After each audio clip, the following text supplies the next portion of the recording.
Yo, what's going on, guys? Today I'm going to be going over the NFL slate on DraftKings for the Week 4 Thursday Night Football game.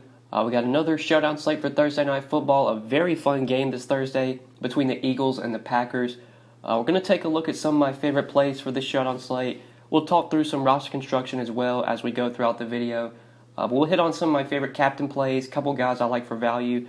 I'll be sure to touch on as much as I can in this short video.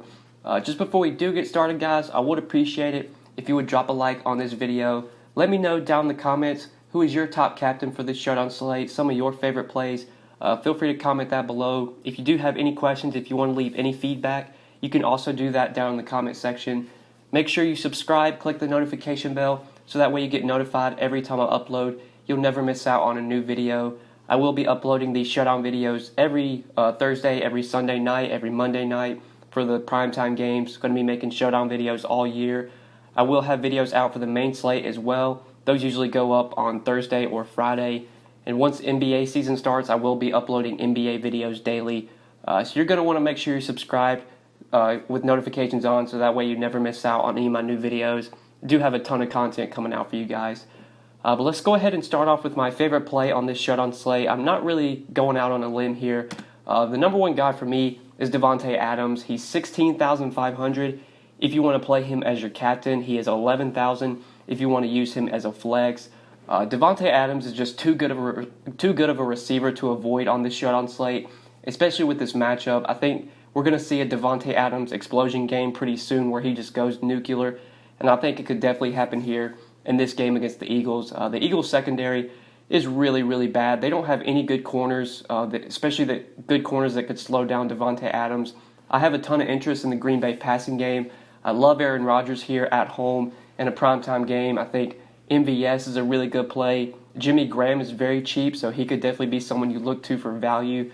But my number one guy is Davante Adams. He's the guy that I want to get the most exposure to. Aaron Rodgers did come out and say after that poor performance from Davante Adams in Week 3, after Davante Adams only got 4 targets, Aaron Rodgers said that he needs to get the ball more to Davante after he only got those 4 targets in Week 3.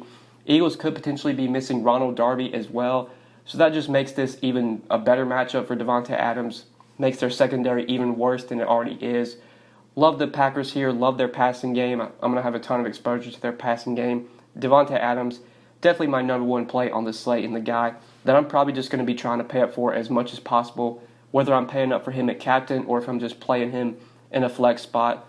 Want to get as much exposure to Davante Adams as possible. Since I do have a ton of interest in Adams, I am going to have a lot of interest in Aaron Rodgers. He is just a little bit cheaper than Davante Adams. If you want to play Rodgers as a captain, he's 16,200, and if you want to use him as a flex play, he's 10,800, so he's $200 less than Davante Adams. I don't think I'm going to be using Rodgers much as a captain because I usually like to go to running backs or receivers as captain plays, but I'll still be playing a ton of Rodgers in my flex, just like I have a lot of interest in Adams, have a lot of interest in Rodgers as well. Again, the Eagles secondary, really, really bad. Rodgers should have a field day here. I expect him to bounce back. He hasn't been that great this year, neither has Davante Adams. Both of them have just kind of been mediocre through 3 games. I expect Rodgers to get right in this game. I'm going to have a ton of him and Davante Adams paired together. Most of those lineups will have Adams at captain, but I'll have a couple lineups out of my 20 that I play that I'll probably have Rodgers at captain, and then I'll have like MVS in those lineups paired with Davante Adams. Usually when I play a quarterback at captain, I want to have at least probably 2 pass catchers paired with that quarterback. So really like Aaron Rodgers here, but I do prefer Davante Adams in a nutshell. But I'll probably have exposure to both guys. There's some good value that we'll talk about later on in the video that I like that make it pretty easy to pay up for both guys. But the next guy we're going to look at from the Eagles side is Nelson Aguilar. So if you want to play Aguilar as a captain, he is 11,700. If you want to use him in your flex, he is 7,800. So it looks like Deshaun Jackson is most likely going to miss this game. I am recording this video on Tuesday afternoon. Looks like D-Jax is unlikely to play. Alshon Jeffrey, we honestly don't know yet if he's going to play. I would say he's questionable. Last week with both D-Jax and Alshon out, you got 12 targets from Nelson Aguilar. He put up a monster game. He had like 60 yards, 2 touchdowns. Pretty much was the number 1 receiver. He got the most targets out of any receiver from the Eagles. Even if one of them plays, like even if Alshon Jeffrey plays, I still have a lot of interest in Aguilar. because he should still see targets whether he acts as the number 1 receiver or the number 2 receiver.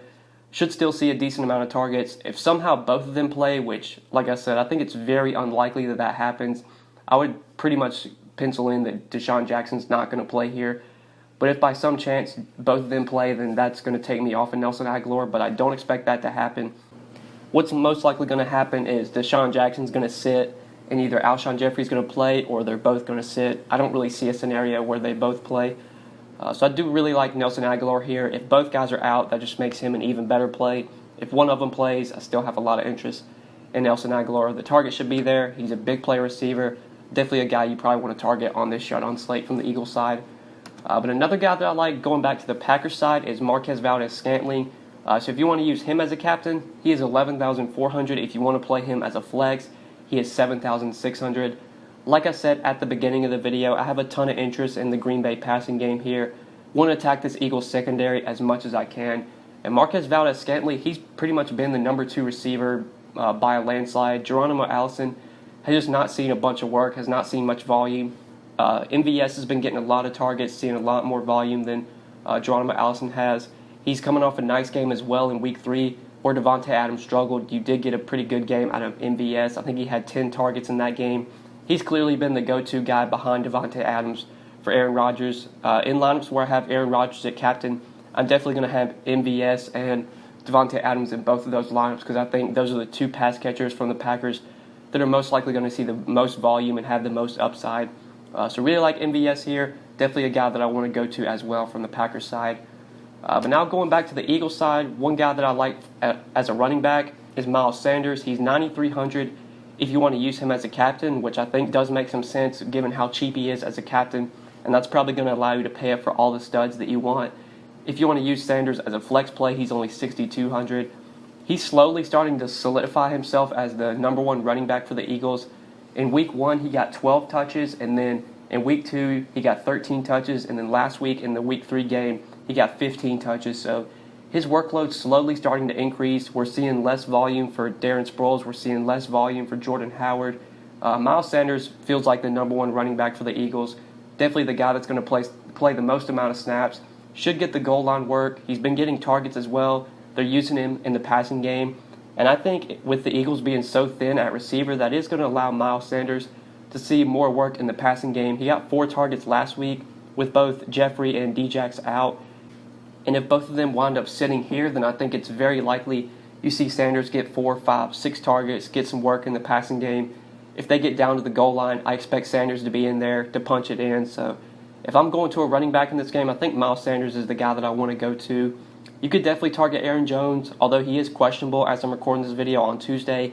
If he were to sit, then that would make Jamal Williams a great value. But if I'm going to target a running back in this game, I think I want to go to the Eagles side with Miles Sanders, especially because of how cheap he is at only $6,200. Like if you want to play Aaron Jones, I believe Aaron Jones is like $9K, so you're getting a lot of savings going down to Miles Sanders. He's definitely the running back that I prefer in this game and someone that I do like from the Eagles side. But lastly, I'm going to give you a really cheap value play that I like. Mac Hollins, he's only $2,400. Not going to be playing him as a captain most likely, so that's why I didn't include his captain price. But as a flex play, a cheap flex play for only $2,400, I do have a lot of interest in Mac Hollins here. He's been one of the biggest beneficiaries so far with Deshaun Jackson and Alshon Jeffrey both out. In the Week 2 game where both Djax and Alshon got hurt, you did get 8 targets from Mac Hollins. I believe he had like 10 DraftKings points. And then in the Week 3 game where both guys were out, you got 7 targets from Mac Hollins. In the Week 3 game when they didn't play, I believe he had 10 DraftKings points in that game as well. He's been much more productive than J.J. Arcega-Whiteside so far. He's seen much more volume. I know Whiteside's got like 3 or 4 targets in both games, but Mac Hollins has pretty much been the wide receiver 2 behind Nelson Aguilar so far with Djax and Alshon out. The price tag is just way too cheap for a guy that's going to see like probably 7, 8 targets if both of those guys are out. Now, if one of them plays, that does bump down Hollins a bit, but he's still probably going to be the wide receiver 3 if one of them plays. If one of them, or if they're both out, then you're going to see Hollins be the wide receiver 2 and most likely be behind Zach Ertz, behind Nelson Aguilar for targets. Probably going to see 6, 7 targets regardless. So really do like him as a value if you're looking for a cheap value at receiver or as a flex play, a cheap receiver flex play. Just talking about roster construction before we end the video, This definitely feels like a slate where I'm probably going to be trying to pay up for like Devontae Adams as my captain as much as possible. There's good values out there like Mac Hollins makes it pretty easy to do that. I mean, Miles Sanders is really cheap. MVS is pretty cheap at only like 7,600. I feel like a lot of my lineups I'm going to have Adams at captain paired with Aaron Rodgers, and then I'm going to be going to these cheap guys that I've mentioned. You could definitely go to like Ortega-Whiteside as a cheap flyer. I know he's a little bit cheaper than Hollins. There's a chance he outscores Hollins, but with how better Hollins has been, with how more productive he's been, I think he's the receiver that I want to go to. I know Geronimo Allison is really cheap. As the wide receiver 3, you could probably look there. Jimmy Graham's also very cheap, but both of those guys, you just don't know what you're going to get from them, so that's kind of why I included MVS and Devontae Adams, just because of how much better those guys have been. But that's kind of how I'm going to be approaching this slate roster construction-wise. Hopefully you guys did enjoy this video. Hopefully you did find it helpful. Thank you so much for watching. I do really appreciate it. If you enjoyed, make sure you drop a like. Let me know down in the comments some of your favorite plays for this Showdown slate. Who's the guy that you're going to be paying up for captain? Feel free to comment that down below. And before you get out of here, make sure you click that subscribe button as well. Click the notification bell so that way you'll never miss out on any of my new videos. You'll get notified every time I upload. So make sure you do that if you never want to miss a new video. But I think that's pretty much it, guys. Thank you so much for watching. I do really appreciate it. Hope you enjoyed the video, and we will see you in the next one. Good luck tonight. Peace.